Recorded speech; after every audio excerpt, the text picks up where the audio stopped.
Hi, welcome to From the Random Walk to the Gaussian Distribution.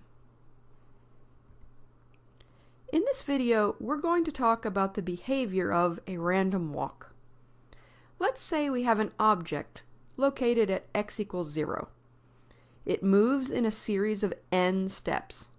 At every step, it moves one unit with equal probability to go to the right toward positive x or to the left toward negative x. The steps are independent of each other, so the number of times the object has gone left or right does not affect its future movement. In the video, The Random Walk, we calculated the probability distribution for the location x of the object after n steps. Here, we'll look at this result for the case that the number of steps is large. Here, we'll see that when n is large, the probability distribution for the location of the object becomes approximately a Gaussian or normal distribution. There are a few things you're going to need for this video.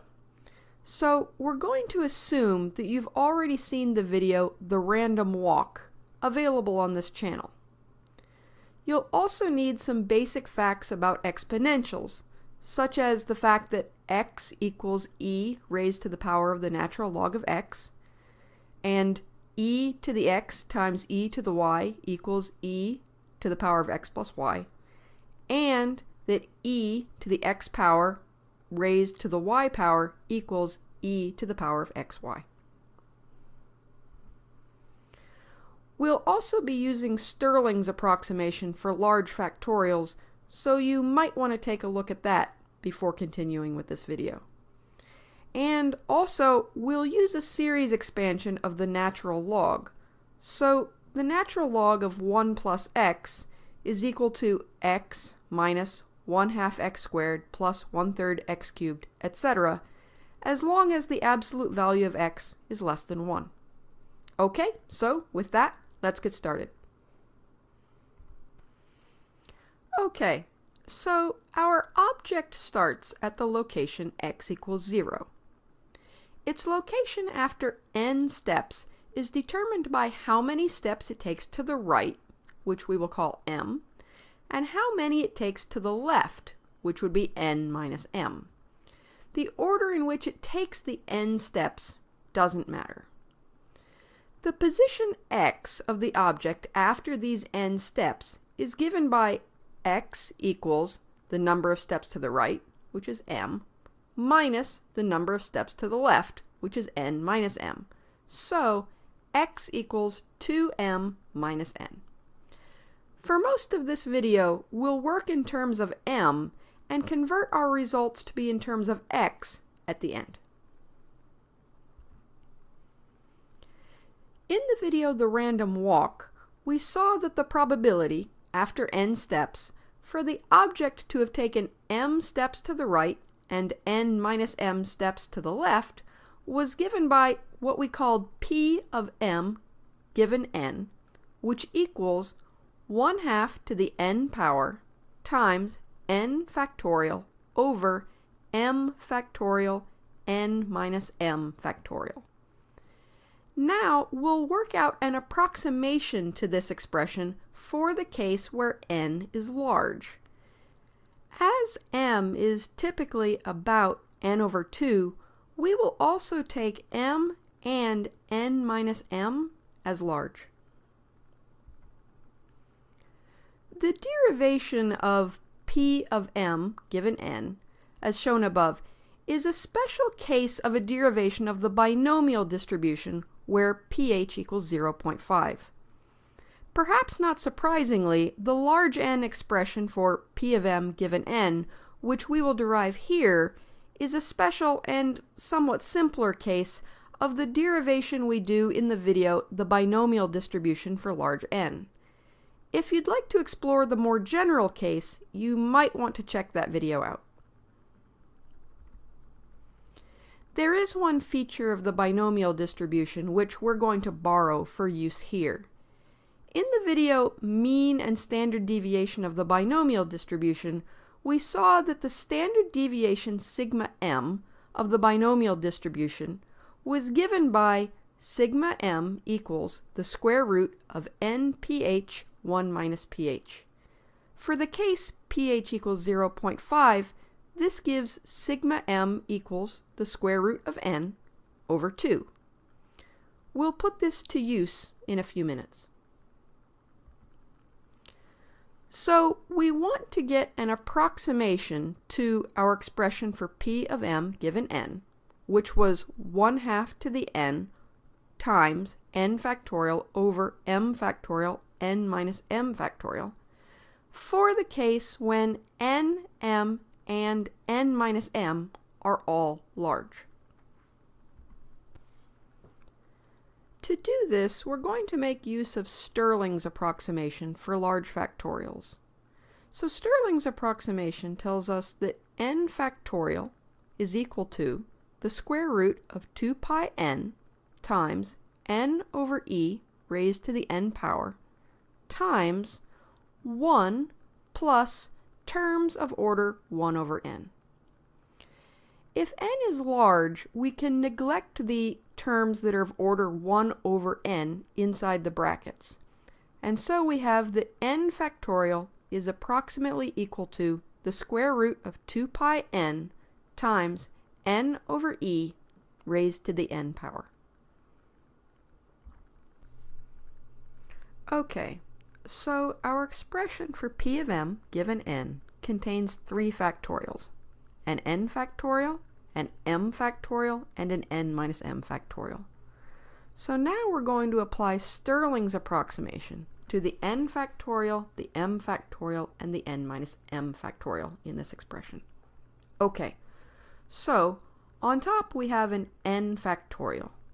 This is going to become the square root of 2 pi n times n over e raised to the n power. Next, in the denominator, we have an m factorial. This becomes the square root of 2 pi m, m over e, to the m power. And also in the denominator, we have an n minus m factorial. This becomes the square root of 2 pi n minus m times n minus m over e raised to the power of n minus m. Okay, so now we have our expression for p of m given n, just copied from the previous slide. Now we're going to do 2 quick things. First of all, we're going to cancel a factor of the square root of 2 pi from the numerator and the denominator in this expression, leaving just one factor of the square root of 2 pi in the denominator. Next, we can look at the factors of e in this expression. So in the numerator, we have an e to the minus n power, and in the denominator, we have an e to the minus m power and an e to the minus n minus m power. If we put all of those together, we get e to the minus n plus m plus n minus m, which is just e to the 0, which just equals 1. So we can cancel out all of those factors of e.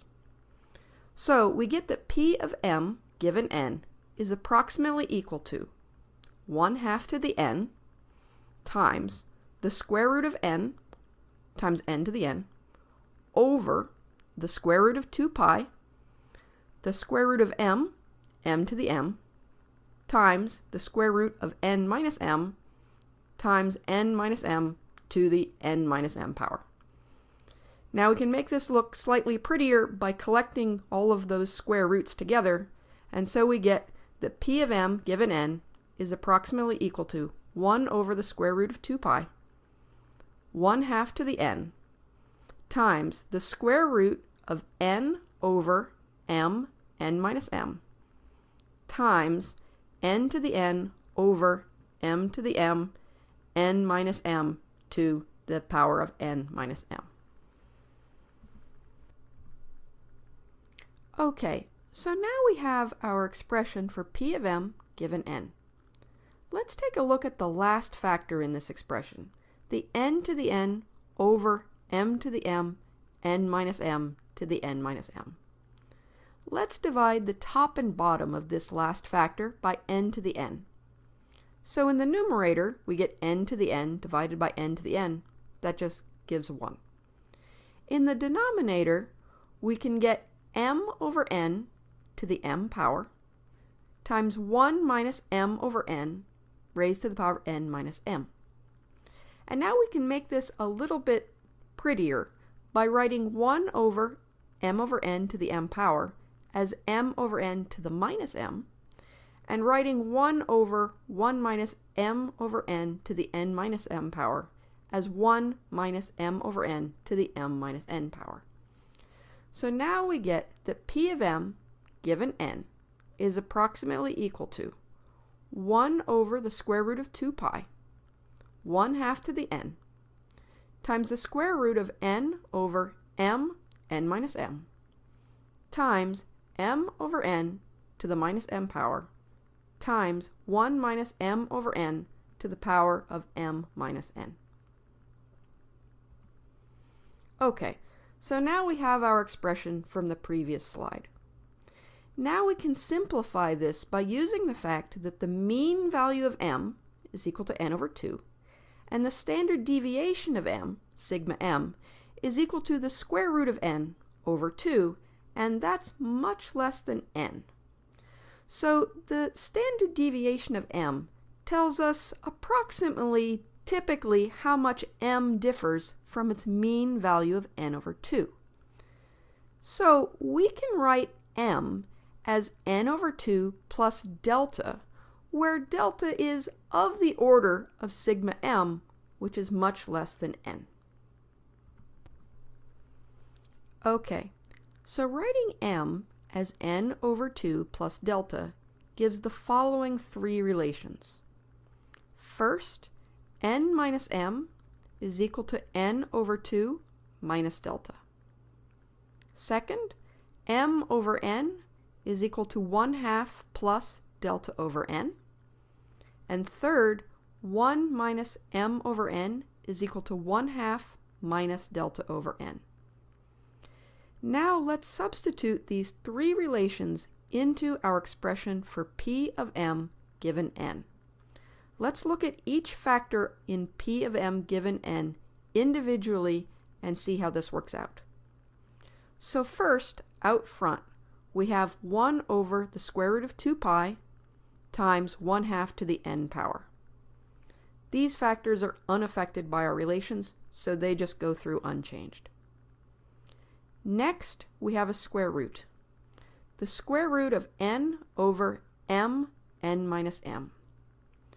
This becomes the square root of n over 2 plus delta, n over 2 minus delta. So we've substituted in our relations for m and n minus m in the square root. Next, we have a factor of m over n raised to the minus m power. So we substitute in our relation for m over n. That's m over n equals 1/2 plus delta over n. And we substitute in the exponent, our expression for m. So minus m becomes minus n over 2 plus delta. Okay, now let's look at the last factor in p of m given n. We have 1 minus m over n raised to the power of m minus n.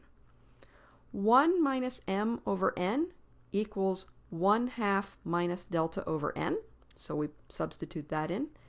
And in the exponent, m minus n becomes minus n over 2 minus delta. Okay, now let's go on. Okay, so we have our new expression for p of m given n from the previous slide. Now we're going to do two simple things. First, we're going to look at that factor of 1/2 to the n that's out front. 1/2 to the n is equal to 2 to the minus n. And 2 to the minus n is equal to 2 to the minus n over 2 plus delta times 2 to the minus n over 2 minus delta. So we can take these factors of 1/2 and use them to simplify our last and next to last factors in our expression for P of m given n. Next, we can take the factors of n over 2 plus delta and n over 2 minus delta that are inside the square root, and we can multiply them out. So doing these two things, we get that P of m given n is approximately equal to 1 over the square root of 2 pi times the square root of n over 2 squared minus delta squared times 1 plus 2 delta over n raised to the power of minus n over 2 plus delta times 1 minus 2 delta over n raised to the power of minus n over 2 minus delta. So we have our expression for P of m given n from the previous slide. Right now we're going to look at the last two factors in this expression. So we have 1 plus 2 delta over n raised to some power, and 1 minus 2 delta over n raised to another power. We're going to use the relation x equals e raised to the power of the natural log of x on these last two factors. So we're going to write 1 plus 2 delta over n as e raised to the power of the natural log of 1 plus 2 delta over n. And we're going to write 1 minus 2 delta over n as e raised to the power of the natural log of 1 minus 2 delta over n. Now, those last two factors are each raised to a power, so we have to take that into account as well. So what we get is that P of m given n is approximately equal to 1 over the square root of 2 pi times the square root of n over 2 squared minus delta squared times e to the minus n over 2 plus delta natural log of 1 plus 2 delta over n times e to the minus n over 2 minus delta natural log of 1 minus 2 delta over n. Now this looks complicated and probably looks more complicated than what we had before, but it will simplify down a lot quite soon. So our expression contains factors of the natural log of 1 plus 2 delta over n and the natural log of 1 minus 2 delta over n. We can simplify these using the series expansion of the natural log of 1 plus x. So the natural log of 1 plus x equals x minus 1/2 x squared plus 1/3 x cubed, etc., as long as the absolute value of x is less than 1. So using the first two terms in this series expansion, we can get that the natural log of 1 plus 2 delta over n is approximately equal to 2 delta over n minus 1/2 the square of 2 delta over n. And the natural log of 1 minus 2 delta over n is approximately equal to minus 2 delta over n minus 1/2 the square of 2 delta over n. So now we can take our approximations for the natural log of 1 plus or minus 2 delta over n and substitute them into our expression for P of m given n. So our expression for P of m given n contains two exponentials. Let's look at the first one. The first one is e to the minus n over 2 plus delta natural log of 1 plus 2 delta over n. This becomes e to the minus n over 2 plus delta times 2 delta over n minus 1/2 the square of 2 delta over n. Now let's look at the second exponential. This is e to the minus n over 2 minus delta, natural log of 1 minus 2 delta over n. This becomes e to the minus n over 2 minus delta times minus 2 delta over n minus 1/2 the square of 2 delta over n. Next, we're going to multiply out the terms in the exponents. So let's look at the first exponential. E to the minus n over 2 plus delta times 2 delta over n minus 1/2 the square of 2 delta over n. Let's multiply out these terms. So when we multiply n over 2 times 2 delta over n, we get delta.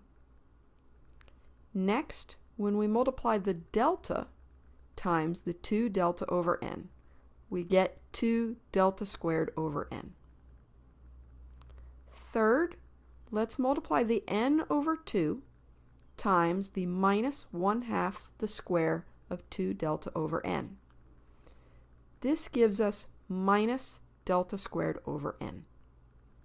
And lastly, when we multiply the delta times the minus 1/2 the square of 2 delta over n, we get minus 2 delta cubed over n squared. So that's what happens when we look at the first exponential.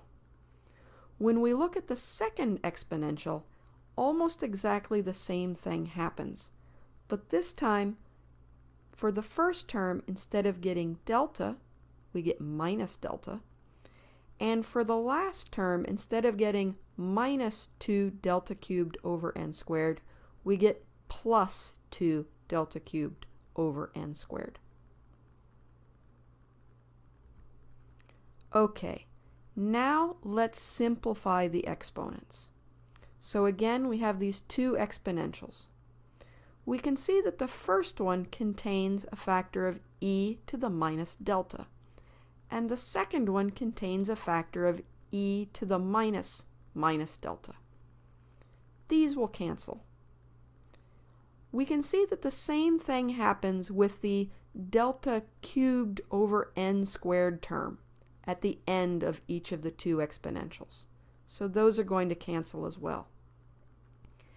Now, in the first exponential, we have a 2 delta squared over n minus a delta squared over n.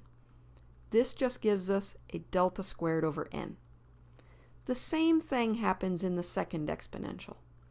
So when we multiply these two exponentials together, we just get e to the minus 2 delta squared over n.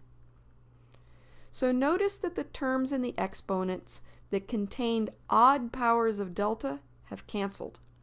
And we can see that although this calculation has been a long, ugly slog, we now have a fairly simple looking result.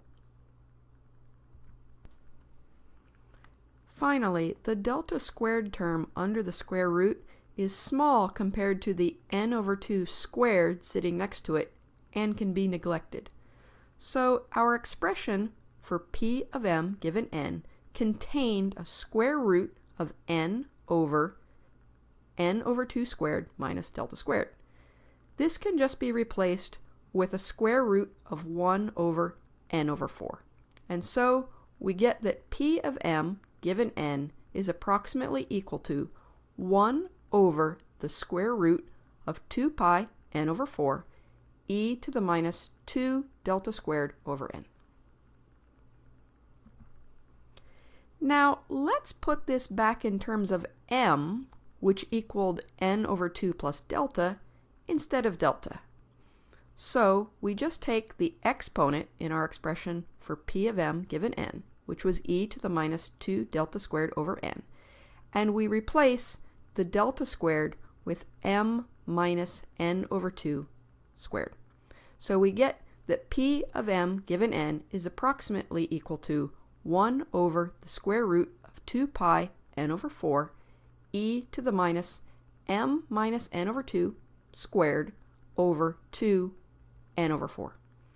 Now in the last step, we've written this with explicit factors of n over 4, which is the variance of the binomial distribution. So that way you can compare this expression to expressions shown in some of our binomial distribution videos, if you like.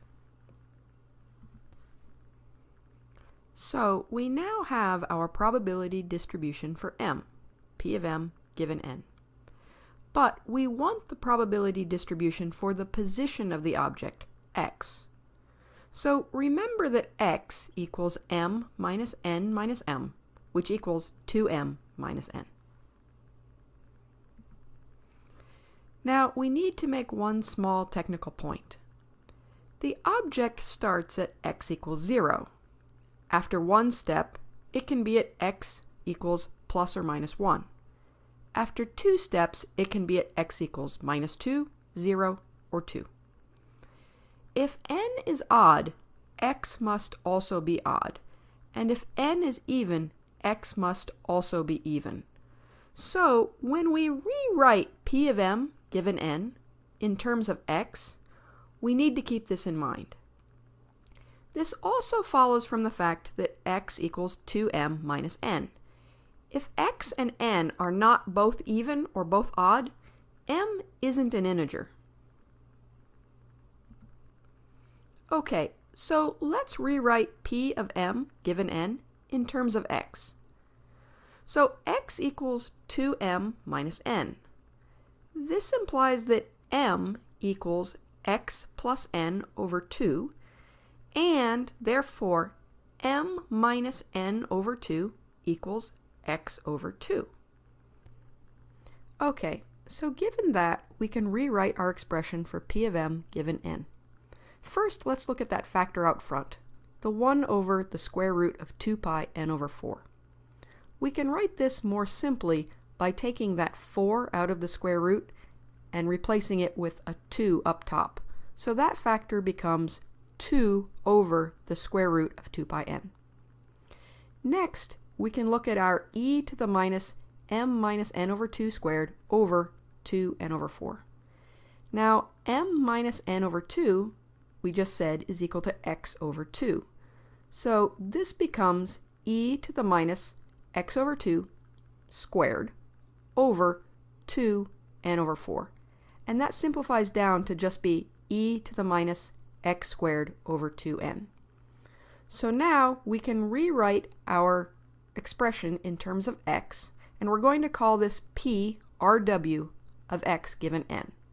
So if x and n are both even, or x and n are both odd, p rw of x given n is approximately equal to 2 over the square root of 2 pi n e to the minus x squared over 2n. And if x and n are not both even or both odd, then p rw of x given n is equal to 0. So now we have our probability distribution for x, p rw of x given n. Now a function here written as f of x given mu and sigma of the form 1 over the square root of 2 pi sigma squared e to the minus x minus mu squared over 2 sigma squared is called a Gaussian, or normal distribution. Aside from an overall factor of 2, our probability distribution for x, when it is non-zero, approximates a Gaussian with mean 0 and standard deviation sigma equals the square root of n. So here, f of x given mu equals 0 and sigma equals the square root of n equals 1 over the square root of 2 pi n e to the minus x squared over 2n. And aside from a factor of 2, that looks just like our expression for p rw of x given n when it isn't 0. The factor of 2 arises due to the fact that the non-zero values of p rw of x given n arise only for every other value of x. P of m given n, on the other hand, approximated a Gaussian with no funny factor of 2.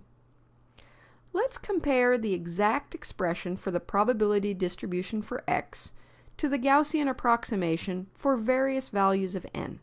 In the following plots, we'll multiply the Gaussian function by 2 for a proper comparison. So first, let's look at the case n equals 5. So here, the exact result for the random walk is given by the blue bins, and the Gaussian approximation is given by the red curve. We can see here that the Gaussian approximation is okay, but not that great. Next, we can look at the case n equals 10. Here, we can still fairly easily see deviations between the exact result in blue and the Gaussian approximation in red. Okay, next, n equals 20. Here, the Gaussian shape is becoming visible in the exact result. And lastly, for n equals 100, the Gaussian shape is very clearly visible in the exact result shown in blue. Okay, let's summarize. In this video, we've shown that the location of an object undergoing a random walk is well described by a Gaussian if the number of steps n is large. Now this is except for a factor of 2 due to allowing only even or odd values of x. We'll use this result to talk about measurement uncertainties in other videos.